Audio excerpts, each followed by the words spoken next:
كولر يؤكد على لعيبة الأهلي أهمية لقاء البلدية لإضافة 3 نقاط لرصيد الفريق لجدول الدوري للتواجد في المربع الذهبي قبل مواجهة الترجي التونسي.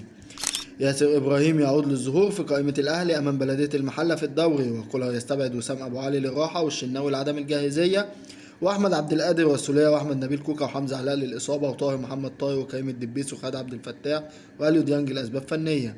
ويعود تاو ومعلول للقائمة. نادي زد يبدي اهتمامه بالحصول على خدمات طاهر محمد طاهر في الانتقالات الصيفية بعد خروجه من حسابات مارسيل كولر. كولر يحذر لاعبين الأهلي من اللاعب حسام أشرف هداف الدوري. بعض الإعلاميين التوانسة يعترفون بأفضلية الأهلي بعد تذبذب نتائج الترجي في محاولة لتنويم لاعبي الأهلي مغناطيسيا. خالد بيبو يؤكد لعلي معلول أنه لا صحة لكل الأنباء التي تتحدث عن تفاوض النادي الأهلي مع يحيى عطية الله لاعب الوداد السابق حاليا، وأنه نشر هذه الأخبار الهدف منها تسويق اللاعب فقط.